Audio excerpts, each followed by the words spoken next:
Good morning all of you. आज हम पढ़ेंगे सेलुलर रेस्पिरेशन का पार्ट सेकंड। फर्स्ट पार्ट में हम समझ चुके हैं रेस्पिरेशन प्रोसीजर किस प्रकार से अप्लाई होता है। रेस्पिरेशन प्रोसीजर के अंदर किस प्रकार से सेल्स के लेवल पर फूड प्रोडक्ट को ऑक्सीडाइज किया जाता है या उसको अपचेत करके उससे एनर्जी रिलीज़ करवाई जाती है। तो साइटोप्लाज्म में होने वाली रिएक्शन हमने अलग से समझी और माइटोकॉन्ड्रिया में होने वाले रिएक्शन को हमने थोड़ा इंट्रोडक्शन पार्ट समझा था कि किस प्रकार से फूड प्रोडक्ट जो होते हैं या फूड मॉलिक्यूल जो होते हैं जिसमें ग्लूकोज मेन फूड प्रोडक्ट होता है उसको किस प्रकार से सेल के लेवल पर एनर्जी उससे कंज्यूम की जाती है, एनर्जी उससे ली जाती है। तो एनर्जी की जो फॉर्मेशन है वो एनर्जी की फॉर्मेशन होती है एटीपी के रूप में, जिसको हम एडेनोसिन ट्राइफॉस्फेट बोलते हैं। तो उसका फर्स्ट स्टेप हम समझते हैं आज ग्लाइकोलाइसिस। मतलब कि इस पूरे स्टेप को डायग्राम यहाँ पर बना रखा है, पूरा जो साइकिल है इसका। इस साइकिल को हम रट कर नहीं, इसको समझ कर याद करेंगे। यदि रट कर इसको याद करोगे तो किसी भी तरीके से याद नहीं होगा। हम इसको समझ कर याद करेंगे ताकि इसके स्टेप्स जो होंगे वो अपने को ईजीली याद हो जाएंगे। इसको रट कर या इसके मॉलिक्यूल्स को स्टेप बाय स्टेप रट कर आप भूल जाओगे, लेकिन आप यदि उसके स्टेप्स को साथ फॉलो करोगे, उसमें क्या चीज़ कैसी होती है, रिएक्शन फॉलो करोगे, तो ये स्टेप्स बहुत ईजिली याद होंगे और आपको बार बार इसकी रटने की आवश्यकता नहीं होगी। तो हम इसको आज शुरुआत करते हैं। ग्लाइकोलाइसिस फर्स्ट स्टेप है ग्लाइकोलाइसिस। मैंने इससे पार्ट फर्स्ट के अंदर मैंने आपको इंट्रोडक्शन बताया था कि ग्लाइकोलाइसिस साइटोप्लाज्म में होने वाली वो रिएक्शन है जो सभी सेल में होती है, चाहे वो प्रोकैरियोटिक हो, चाहे वो यूकैरियोटिक हो, चाहे वो सेल अनएरोबिक रेस्पिरेशन करे, चाहे वो एरोबिक रेस्पिरेशन करे। ये सभी सेल में होने वाला एक नॉर्मल प्रोसीजर है जिसके अंदर फूड मॉलिक्यूल्स को 6 कार्बन के मॉलिक्यूल्स को 3 कार्बन के 2 मॉलिक्यूल में तोड़ा जाता है या उसके द्वारा कुछ मात्रा में एटीपी जनरेट होती है। तो इस सारे प्रोसीजर को हम स्टेप बाय स्टेप समझते हैं किस प्रकार से ये स्टेप फॉलो होता है। तो ग्लाइकोलाइसिस मोस्ट इंपॉर्टेंट है।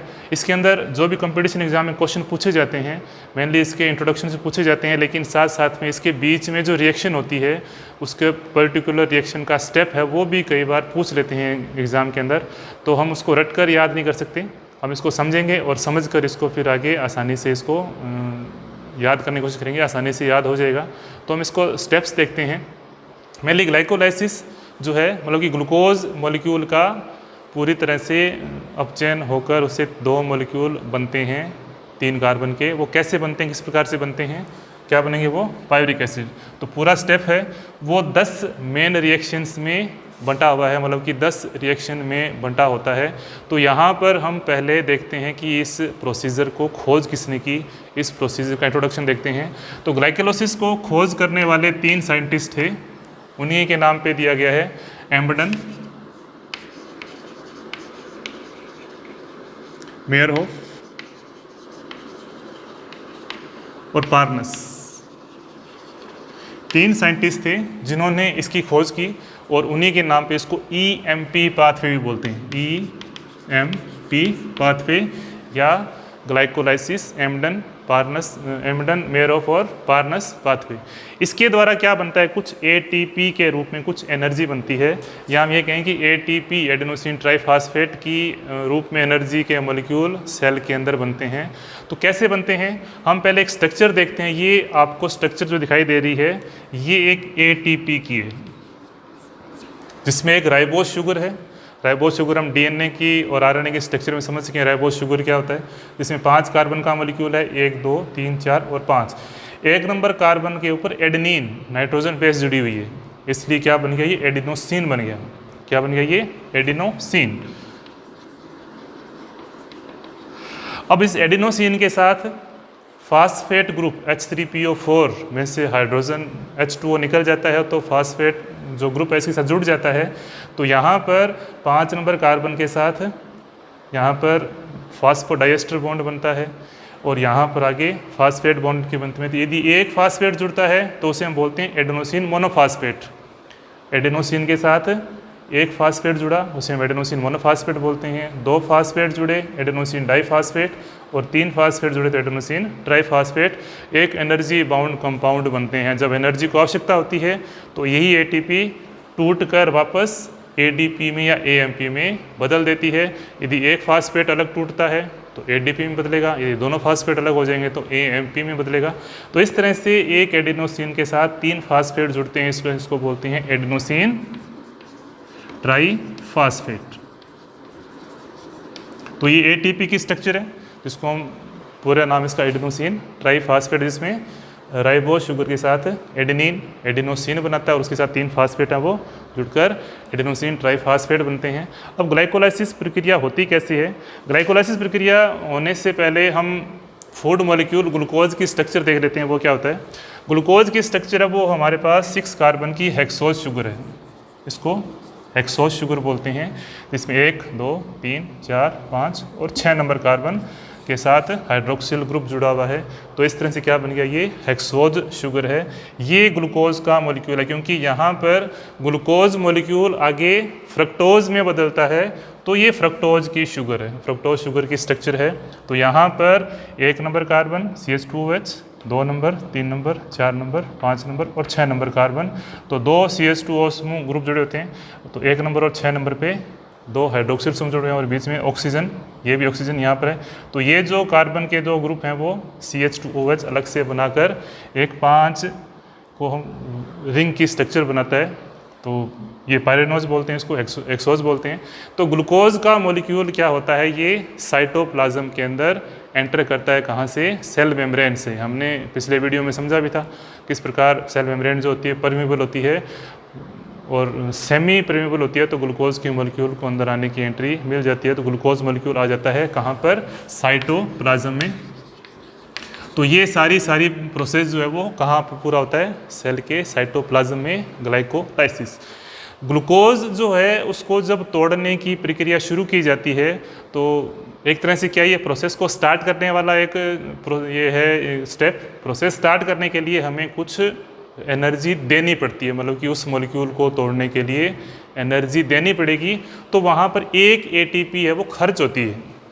यहाँ पर पहले हमें क्या करना पड़ेगा? बिजनेस स्टार्ट करना होता है तो हमें कुछ इन्वेस्ट करना पड़ता है। इसी तरीके से हमें यदि इस ग्लूकोज को तोड़कर एनर्जी बनानी है, ATP को तैयार करना है, तो हमें कुछ पहले इन्वेस्टमेंट करनी पड़ेगी। तो एक तरह की इन्वेस्टमेंट है। सेल को भी पता है कि जब इन्वेस्ट नहीं करेंगे तब तो हमें कुछ नहीं मिलेगा, कुछ गेन नहीं होगा, तो लाभ नहीं होगा। तो उसके लिए एडिनोसिन ट्राईफास्फेट क्या करता है? टूटता है और एडिनोसिन डाईफास्फेट, मतलब कि यहाँ से एडिनोसिन ट्राईफास्फेट इस तरह से थी तो एक फास्फेट अलग हो जाता है और वो फास्फेट जुड़ जाता है ग्लूकोज के साथ। किससे जुड़ेगा? ग्लूकोज के साथ। कहाँ जुड़ेगा वो? ग्लूकोज के 6 नंबर कार्बन के साथ क्या जुड़ जाएगा? यहाँ पर फास्फेट जुड़ जाएगा। किसकी उपस्थिति में? Hexokinase enzyme. हेक्सोकाइनेज एंजाइम की प्रेजेंस में रिएक्शन होगी तो ये क्या बन जाए? Glucose 6 phosphate. ग्लूकोज 6 फास्फेट क्यों है? ग्लूकोज के मॉलिक्यूल के 6 नंबर कार्बन के साथ क्या जुड़ जाता है? फास्फेट। इसलिए इसको क्या बोलते हैं? Glucose 6 phosphate. ग्लूकोज की स्ट्रक्चर है। अब ग्लूकोज 6 फास्फेट जो है वो क्या करता है? अपने स्ट्रक्चर में चेंज करता है, क्योंकि वहाँ पर और एनर्जी चाहिए, क्योंकि ग्लूकोज का मॉलिक्यूल जो है वो आसानी से टूटता नहीं है। तो उसके लिए ऐसी स्ट्रक्चर चाहिए कि हमें कुछ और फास्फेट जोड़ने पड़ेंगे। तो ये ग्लूकोज की स्ट्रक्चर है वो दूसरे फास्फेट को जोड़ने के लिए, इसकी स्ट्रक्चर इस तरह से नहीं है, तो उसको बदला जाता है फ्रक्टोज में। मतलब ग्लूकोज जो है फ्रक्टोज का आइसोमेर है, उसका समावेवी है। उसका मॉलिक्यूल के अंदर स्ट्रक्चर तो वही रहेगी, उसका मॉलिक्यूलर वेट तो मॉलिक्यूलर फार्मूला तो वही रहेगा, लेकिन स्ट्रक्चर क्या है थोड़ी सी बदल देता है ताकि वो दूसरे मॉलिक्यूल के साथ क्या करे? रिएक्शन कर सके। तो यहाँ पर आइसोमेरेज मतलब एक समावेवी एंजाइम है जो ग्लूकोज 6 फास्फेट को फ्रक्टोज 6 फास्फेट में बदल देता है। इसका मतलब 6 नंबर कार्बन पे यहाँ पे फास्फेट पहले से जुड़ा हुआ था, तो यहाँ पर ये क्या कर लेता है? इस स्ट्रक्चर बदल देता है। ये स्ट्रक्चर क्या है? फ्रक्टोज 6 फास्फेट की है, इसको हम फ्रक्टोज 6 फास्फेट बोलते हैं। अब यहाँ पर एक हाइड्रोक्सिल ग्रुप और आ गया, एक एल्किल ग्रुप और आ गया, तो यहाँ पर एक फिर क्या होगा? एक फास्फेट और जुड़ेगा। वो किस एंजाइम की उपस्थिति में जुड़ेगा? काइनेज। यहाँ एक्सोकाइनेज था, यहाँ फास्फोफ्रक्टोज काइनेज। फास्फोफ्रक्टो, क्योंकि फास्फेट शुगर भी है वो फ्रक्टोज भी है, तो पूरा एंजाइम का नाम क्या है? फास्फोफ्रक्टो काइनेज। मतलब कि एक नए मॉलिक्यूल बनाने का ये क्या होता है? काइनेज एंजाइम काम में आता है। आइसोमेरेज एंजाइम समावेवी, एक मॉलिक्यूल को उसी के मॉलिक्यूलर फार्मूले को थोड़ा सा स्ट्रक्चर में चेंज कर देता है, फॉर्मूला तो वही है, स्ट्रक्चर चेंज होगी। तो आइसोमेरेज, काइनेज क्या करता है, उसके साथ कुछ नए मॉलिक्यूल बनाकर उसकी नए मॉलिक्यूल बनाता है। तो यहाँ पर फ्रक्टोज एंजाइम, फ्रक्टोज है, फास्फेट है, तो उस पूरे एंजाइम का नाम होता है फास्फोफ्रक्टोकाइनेज। वहाँ पे फिर एक एटीपी खर्च करता है मैग्नीशियम आयन की प्रेजेंस में। एटीपी खर्च होगी तो वो एडीपी में बदलेगा और उससे क्या निकलेगी, एक फास्फोरस निकली। फास्फोरस किससे जुड़ेगी, फ्रक्टोज 6 फास्फेट से, और यहाँ पर फिर क्या एक फास्फेट और जुड़ जाती है। तो ये क्या बन गया, फ्रक्टोज 1,6 डाइफास्फेट। क्या बन गया ये, फ्रक्टोज 1,6 डाइफास्फेट। मान लो कि वहाँ पर 2 फास्फेट ग्रुप वहाँ पर आकर जुड़ गए। ये फोर्थ स्टेप पूरा हुआ। अब इस फ्रक्टोज 1,6 फास्फेट को 2 पार्ट में तोड़ दिया जाता है और इसके लिए एक एंजाइम काम में आता है, एल्डोलेज, जिसके लिए एल्डोलेज एंजाइम जो होता है वो उसे 2 पार्ट में तोड़ देता है, जिसके कारण 3 कार्बन के 2 मॉलिक्यूल बनते हैं। 3 कार्बन के 2 मॉलिक्यूल बनेंगे। वो क्या बनेगा, 3 फास्फोग्लिसरल एल्डिहाइड। एल्डिहाइड ग्रुप है, CHO है, तो बीच में से टूटेगा तो उसके 2 ग्रुप हो जाएंगे।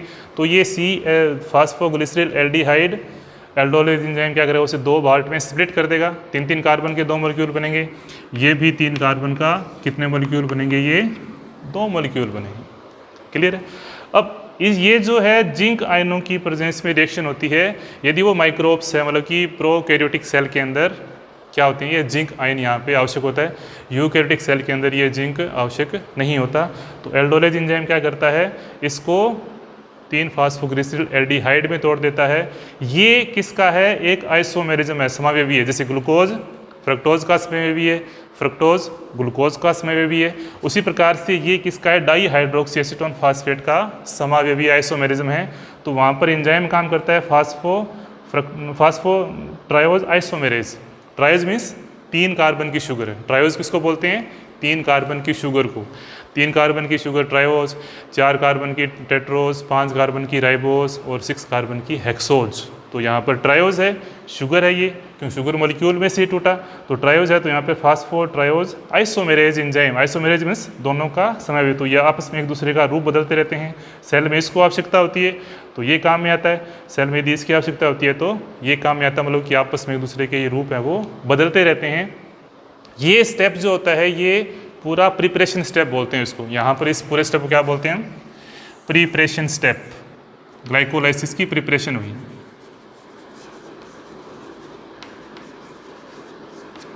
यहाँ पर ये प्रिपेयर किया, मतलब ग्लूकोज को एटीपी फॉर्मेशन के लिए प्रिपेयर किया गया। मतलब कि यहाँ पर ग्लूकोज का पूरी तरह से यहाँ पर तैयार हो चुका है। ग्लूकोज है वो 3 कार्बन के 2 मॉलिक्यूल में टूट चुका है। ये भी क्या होगा, 3 कार्बन का 2 मॉलिक्यूल होंगे। 6 कार्बन था, 6 कार्बन को तोड़ दिया और 3 कार्बन 2 मॉलिक्यूल बन गए। अब ये स्टेप जो है ये सिंथेटिक स्टेप होता है। यहाँ पर एटीपी की फॉर्मेशन होती है, इसको फॉर्मेशन स्टेप बोलते हैं। ये प्रिपरेशन स्टेप था और ये 5 स्टेप हैं किसके हैं, वो सिंथेसिस स्टेप के हैं। अब 3 फास्फोग्लिसरल एल्डिहाइड सेल के साइटोप्लाज्म में से इनऑर्गेनिक फास्फेट, सेल में बहुत ज़्यादा साइटोप्लाज्म घूमती रहती है, उसके साथ वाटर मॉलिक्यूल जुड़ जाता है और 3 फास्फोग्लिसरल एल्डिहाइड, मतलब कि इसके साथ एक फास्फेट और जुड़ जाता है, तो वो बन जाता है 1,3 बाईफास्फोग्लिसरिक एसिड। क्यों, 2 पार्ट में टूटता है तो यहाँ भी फास्फेट जुड़ता है, ये 3 कार्बन के 2 मॉलिक्यूल बनते हैं, तो ये भी 1 नंबर कार्बन माना जाए, ये भी 1 नंबर कार्बन, तो दोनों के साथ क्या जुड़ते हैं, 1,3 बाईफास्फोग्लिसरिक एसिड। तो 2 फास्फोरस और जुड़ जाते हैं, एक फास्फोरस दोनों के साथ जुड़ जाता है, तो ये 2 मॉलिक्यूल बनते हैं सभी। तो इनको अपने ध्यान रखना है, 2 मॉलिक्यूल यहाँ आ रहे थे तो सभी कितने मॉलिक्यूल के रूप में बन रहे हैं, 2 मॉलिक्यूल के रूप में बन रहे हैं। यहाँ मैंने 1 मॉलिक्यूल लिखा है तो यहाँ पर 2 मॉलिक्यूल बनेंगे। अब ये क्या करेगा, 1,3 बाईफास्फोग्लिसरिक एसिड, कितने मॉलिक्यूल बनेंगे, ये 2 मॉलिक्यूल। ये कितने मॉलिक्यूल बनेंगे इसके, 2 मॉलिक्यूल इसके बनेंगे। 2 मॉलिक्यूल यहाँ पे 2 इनऑर्गेनिक फास्फेट काम में आएंगे, 2 मॉलिक्यूल बन गए 1,3 बाईफास्फोग्लिसरल एल्डिहाइड। जब फास्फोरेसिस से जुड़ता है तो यहाँ क्या जुड़ेगा, 1,3 बाईफास्फोग्लिसरल एल्डिहाइड। 3 फास्फोग्लिसरल एल्डिहाइड था, 3 नंबर कार्बन पे पहले ही फास्फोरस था, उसके साथ 1 नंबर कार्बन फिर क्या जुड़ गया, एक फास्फोरस जुड़ गया, तो 1,3 बाईफास्फोग्लिसरल एल्डिहाइड जुड़ गया। एल्डिहाइड क्या करता है, उसका फिर डिहाइड्रोजिनेज होता है, मतलब इसका ऑक्सीडेशन होता है, हाइड्रोजन उसमें से निकलती है। एंजाइम का नाम पूरा क्या होगा, फास्फोग्लिसरैल्डिहाइड डिहाइड्रोजिनेज, मतलब कि जिस सबस्ट्रेट के ऊपर एंजाइम काम करता है उसी को उसी नाम से रख देते हैं। तो कुछ बुक्स में सिर्फ डिहाइड्रोजिनेज दे रखा है और कुछ बुक्स के अंदर उसको क्या दे रखा है, फास्फोग्लिसरल डिहाइड्रोजिनेज। अब एल्डिहाइड को जब हाइड्रोजन उसमें से निकलती है तो एल्डिहाइड का क्या हुआ, ऑक्सीडेशन हुआ। हाइड्रोजन जुड़ती है तो अब चेन होता है, रिडक्शन होता है, हाइड्रोजन किसी सबस्ट्रेट में निकलती है तो उसे हम क्या बोलते हैं, ऑक्सीडेशन। हाइड्रोजन निकली एल्डिहाइड में से, जब हाइड्रोजन निकलती है तो वो बदलता है एसिड में। सीधी सी बात है, एल्डिहाइड में से यदि हाइड्रोजन निकलेगी तो एल्डिहाइड का ऑक्सीडेशन हुआ और वो किस में बदला, एसिड में, तो वो बदल जाता है 1,3 बाईफास्फोग्लिसरिक एसिड। अब जो हाइड्रोजन निकली, 2 मॉलिक्यूल थे तो कितने हाइड्रोजन निकलेंगे, 2 हाइड्रोजन निकलेंगे। तो यहाँ पर 2 NAD एक रिडक्टिव एंजाइम होता है, खुद को रिड्यूस कर लेता है। ये हाइड्रोजन क्या करेगा, वो खुद एक्सेप्ट कर लेगा, खुद का अपचयन कर लेगा और वो क्या बना लेगा, निकोटीन एडेनिन डाईहाइड्रोजिनेज, मतलब कि निकोटीन एडेनिन डाईहाइड्रोजिनेज एंजाइम बनाता है। ये को एंजाइम है, साइन एंजाइम है, ये एक एनर्जी बाउंड कंपाउंड है। ये जो एनर्जी यहाँ रिलीज हुई, जिस हाइड्रोजन को ग्लूकोज के मॉलिक्यूल ने यहाँ पर अलग किया, उसे वो अपने साथ बांध लेता है, क्योंकि इसका फर्दर यूटिलाइज होना है, इससे एनर्जी बननी है। इससे इनडायरेक्ट एनर्जी बनती है, डायरेक्ट एनर्जी नहीं बनती। डायरेक्ट एनर्जी कब बनेगी, जब ATP बनेगी। तो ATP यहाँ नहीं बन रही है, यहाँ इनडायरेक्ट एनर्जी का सोर्स हुआ, एनर्जी को उसने बाउंड कर लिया NADH2 के रूप में, खुद को रिड्यूस कर लिया और इसको ऑक्सीडाइज कर दिया। एल्डिहाइड ऑक्सीडाइज हुआ, NAD रिड्यूस हुआ, अपचयन हुआ इसका। एल्डिहाइड ने क्या किया, खुद का ऑक्सीडेशन किया, हाइड्रोजन निकली, NAD ने खुद को रिड्यूस किया, NADH+H मॉलिक्यूल बन गया। ये एनर्जी बाउंड कंपाउंड होता है, अपने पास एनर्जी को बांध के रखता है। इसकी एनर्जी का प्रोसीजर है, वो हम फर्दर स्टेप में देखेंगे भी कहाँ ये यूटिलाइज होती है। तो उसको याद रखना है कि हमारे पास 2 NADH2 मॉलिक्यूल बने पड़े हैं। अब ये हाइड्रोजन निकला, किस में निकला, बदल गया ये ग्लिसरिक एसिड में, 1,3 बाईफास्फोग्लिसरिक एसिड। अब इसके पास क्या है, ये 2 मॉलिक्यूल हैं, इसके पास 2 फास्फेट जुड़े हुए हैं। इसका मतलब यहाँ पे काइनेज एंजाइम काम करेगा। काइनेज यहाँ आया, ATP यूटिलाइज हुई, काइनेज यहाँ आया, ATP यहाँ यूटिलाइज हुई। अब उस यूटिलाइज ATP को वापस काम में लेने का, उससे वापस रिसीव करने का, मतलब वापस वसूली काम आ गया। यहाँ पे हमने पैसा फेंका, यहाँ पे वसूली होगी। किस प्रकार से वसूली होगी, यहाँ एंजाइम काम आएगा फास्फोग्लिसरिल काइनेज। फास्फोग्लिसरिल काइनेज क्या करेगा, ये 2 ATP को ADP को 2 ATP में बदल देता है। 2 मॉलिक्यूल थे तो 2 ADP हैं, वो किस में बदलेंगे, 2 ATP में बदल देंगे। एक फास्फोबाइग्लिसरिल, मतलब कि 2 मॉलिक्यूल आ रहे हैं तो पूरे प्रोसेस को हम 2 मॉलिक्यूल समझकर ही पढ़ रहे हैं। तो 2 ADP थे, वो किस में बदल गए, अब 2 ATP में, मतलब कि यहाँ पर हमारे पास 2 ATP बन गए। 2 मॉलिक्यूल थे, प्रत्येक ने क्या किया, अपने अपने ATP को निकाला, तो एक एक फास्फोरस यहाँ से निकल गया। अब इसके पास केवल एक फास्फोरस रह गया और वो फास्फोरस वाले मॉलिक्यूल को हम बोलते हैं 3 फास्फोग्लिसरिक एसिड। ये हमने फोटोसिंथेसिस में पढ़ा था, फर्स्ट स्टेबल कंपाउंड ग्लाइको उसमें केल्विन साइकिल के अंदर। तो वही फास्फोग्लिसरिक एसिड है, 3 फास्फोग्लिसरिक एसिड। 3 कार्बन का मॉलिक्यूल बनता है। कितने मॉलिक्यूल बने, 2 मॉलिक्यूल बने। अब यहाँ पर एक म्यूटेज एंजाइम करता है, वो उस फास्फोरस का जो ग्रुप 3 नंबर कार्बन पे जुड़ा हुआ है, वहाँ से उसको निकालना मुश्किल है, क्योंकि 1 नंबर कार्बन का फास्फोरस तो आसानी से निकल गया, वो उसने ADP को दे दिया, वो ATP बन गया। लेकिन 3 नंबर कार्बन पे जो फास्फोरस होता है उसको निकालना थोड़ा सा मुश्किल होता है, तो उसकी स्ट्रक्चर में चेंज होता है, उसको हम बोलते हैं म्यूटेज एंजाइम। म्यूटेज एंजाइम क्या करता है, वो उस 3 नंबर फास्फोरस को क्या ले आता है, 2 नंबर कार्बन के फास्फोरस को वहाँ ले आता है। मतलब फास्फोरस उसके पास था, लेकिन कहाँ गया, वो 2 फास्फोग्लिसरिक एसिड में बदल गया। मतलब कि वो फास्फोरस जो ग्रुप था, जो फास्फेट ग्रुप था, वो 2, यहाँ से इस फास्फोरस को अलग करना आसान होता है, क्योंकि हमने पैसा फेंका है तो पैसे को वापस निकालना भी है। तो एक म्यूटेज एंजाइम क्या करता है, उस पैसे को निकालने में हेल्प करता है। तो जो फास्फोरस बहुत अंदर फंसा हुआ था, जो पैसा बहुत अंदर फंसा हुआ था, उसको वो थोड़ा सा बाहर लाकर छोड़ देता है, ताकि उसको आसानी से हम पकड़ सकें।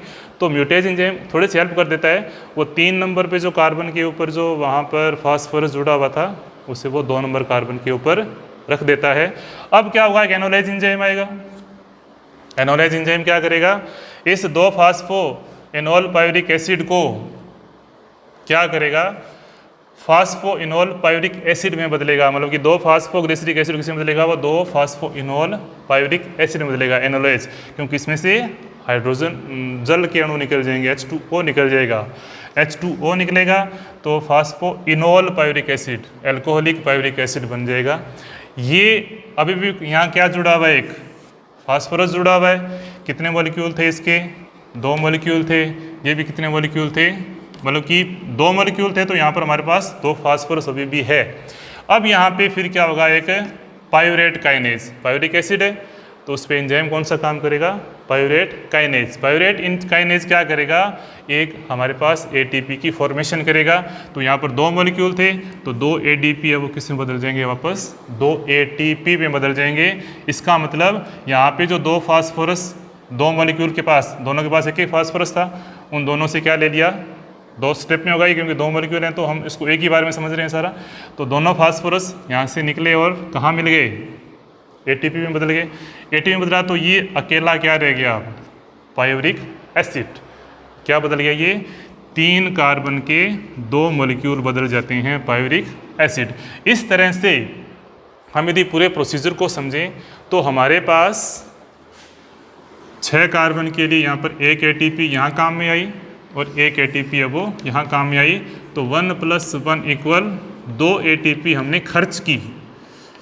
हमने कितनी ATP खर्च की, 2 ATP खर्च की। जब वहाँ से प्रोसीजर चालू हुआ सिंथेसिस का, प्रिपरेशन के अंदर में 2 ATP खर्च कर दी, उसको तैयार कर लिया पूरी तरह से, भी अब ATP बनाने का काम आ गया। तो यहाँ पर फर्स्ट जो स्टेप था, यहाँ पर हमारे पास कितनी ATP आई, 2 ATP। यहाँ पे फिर दूसरा स्टेप था, यहाँ पर हमारे पास कितनी आई, 2 ATP। तो 2 ATP + 2 ATP, हमारे पास कुल कितनी ATP बन गई, अब 4 ATP। 4 ATP में से हम पहले 2 ATP खर्च कर चुके हैं, मतलब कि 2 ATP पहले खर्च हो चुकी है। तो इनमें से क्या होगी, 2 ATP हम माइनस कर देते हैं। तो ग्लाइकोलाइसिस के अंदर नेट जो है वो 2 ATP का हमें क्या होता है, प्रॉफिट होता है। ये अभी एनर्जी बाउंड कंपाउंड है, डायरेक्ट ATP नहीं बन रहा, इसका हम क्या करेंगे, यूटिलाइज बाद में सेल वो करती है। तो यहाँ पर ग्लाइकोलाइसिस के अंदर क्या होता है, नेट 2 ATP का हमारे पास लाभ होता है या प्रॉफिट होता है। और हमारे पास यदि अपने बात करें तो 4 ATP हमारे पास बनती है, लेकिन 2 ATP हम पहले खर्च कर चुके हैं। तो नेट प्रॉफिट जो होता है, वो ग्रॉस प्रॉफिट तो हमारे पास कितना है, सकल लाभ तो हमारे पास 4 ATP का है, लेकिन 2 ATP हम शुरू में क्या कर चुके, प्रिपरेशन फेज के अंदर खर्च कर चुके हैं। तो वापस जो बचा हुआ पार्ट है वो हमारे पास 2 ATP के रूप में रहता है। अब इस पायोरिक एसिड का फ्यूचर क्या होता है, पायोरिक एसिड का फ्यूचर जो है वो हम यदि समझें, इंपॉर्टेंट स्टेप है ये।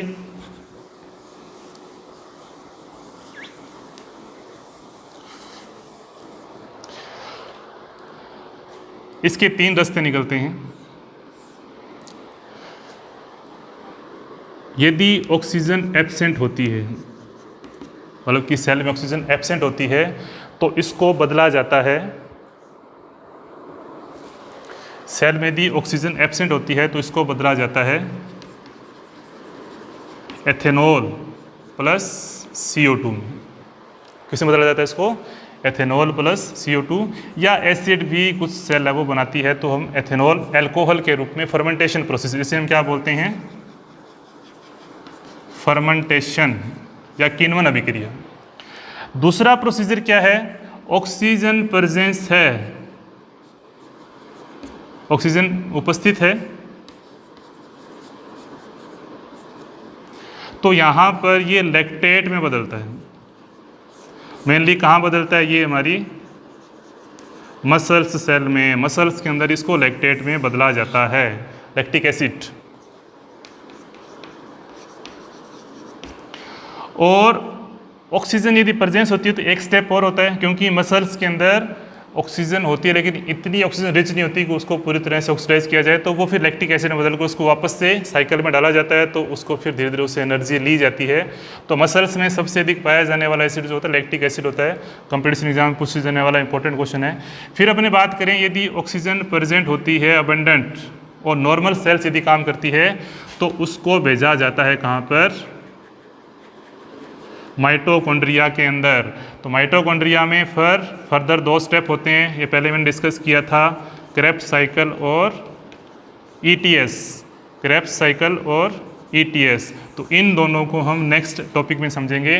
तो इन तीनों प्रोसीजर के अंदर पायरिक एसिड का फ्यूचर जो होता है वो उन तीनों प्रोसीजर के अंदर होता है। ऑक्सीजन एब्सेंट है तो उसको डायरेक्ट एथेनॉल में बदला जाता है, इसको फर्मेंटेशन बोलते हैं। ऑक्सीजन प्रेजेंट है लेकिन वहाँ पर मसल्स इतने ज़्यादा काम कर रहे हैं कि ऑक्सीजन बहुत ज़्यादा यूटिलाइज होती रहती है, तो ऑक्सीजन की प्रेजेंस में भी उसे लैक्टेट में बदला जाता है और माइटोकॉन्ड्रिया में उसको भेज दिया जाता है क्रेब्स साइकिल के अंदर।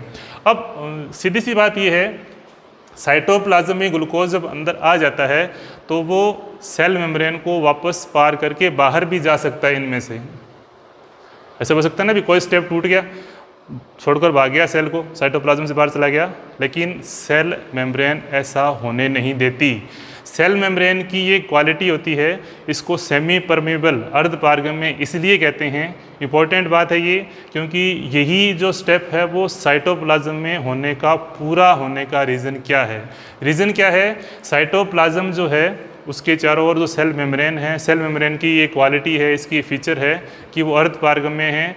वो ग्लूकोज और लैक्टेट जैसे मटेरियल को सेल के अंदर आने की परमिशन तो देती है, लेकिन उसके बाद जो प्रोडक्ट बनते हैं यहाँ से लेकर यहाँ तक जो प्रोडक्ट बनते हैं उनको किसी भी तरीके से सेल मेम्ब्रेन बाहर जाने की परमिशन बिल्कुल भी नहीं देती।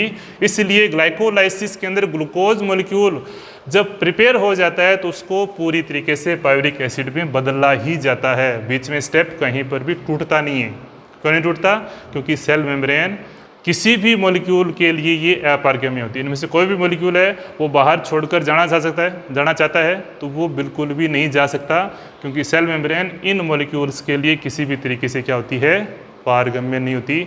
वो बाहर जाने की परमिशन नहीं करती, वो परमिशन देती है केवल किसको, या फिर ग्लूकोज को। इनमें पायोरेट को, लैक्टेट को या फिर ग्लूकोज को ही बाहर जाने की परमिशन, या तो वापस ग्लूकोज बनाओ या उसको पायरेट में बदलो या उसको लैक्टेट में बदलो। 3 ही स्टेप के अंदर या 3 ही मॉलिक्यूल्स की जो परमिशन होती है वो सेल मेम्ब्रेन उसे बाहर जाने की देती है। इसके अलावा इनमें से जो भी मॉलिक्यूल बनेगा वो सेल के अंदर रहेगा और उसको वापस ऑक्सीडाइज होना पड़ेगा, मतलब कि उसको बार बार अपने में से हाइड्रोजन निकालनी पड़ेगी या खुद को ऑक्सीडाइज करना पड़ेगा और ये स्टेप फॉलो करने पड़ेंगे। तो ये तो था ग्लाइकोलाइसिस। ग्लाइकोलाइसिस का फ्यूचर है वो यहाँ है। पायरिक एसिड के 2 मॉलिक्यूल बनेंगे तो दोनों मॉलिक्यूल्स को क्रेब्स साइकिल और ETS में एंटर करवाया जाता है, क्योंकि वहाँ पर उसको एंट्री मिल जाती है। ये एंट्री कैसे होती है, इसकी खोज करने वाले कौन थे, तो हम उसको अलग से पढ़ेंगे। यहाँ पर ATP के बारे में एक बात बताना भूल गया मैं। ATP के बारे में बताने वाले साइंटिस्ट हैं लिपमैन। मोस्ट इम्पॉर्टेंट है, बहुत बार पूछा जाता है ATP के बारे में किसने बताया, क्या स्ट्रक्चर किसने बताई। तो इसकी स्ट्रक्चर को ये जो बताने वाले जो वैज्ञानिक थे वो कौन थे, लिपमैन। लिपमैन ने ही पूरी स्ट्रक्चर को, इसकी ATP की स्ट्रक्चर को डिस्क्राइब किया और एम्डन, मेयरहोफ और पार्नस ने इस पूरे साइकिल को समझाया। तो ये तो था हमारा ग्लाइकोलाइसिस। ये सेलुलर रेस्पिरेशन का पार्ट 2 है। पार्ट 3 में हम समझेंगे क्रेब्स साइकिल और पार्ट 4 में हम समझेंगे ETS। तो नेक्स्ट जो वीडियो वो हमारा क्रेब्स साइकिल के ऊपर डिपेंड रहेगा। तो आज के लिए इतना ही, धन्यवाद।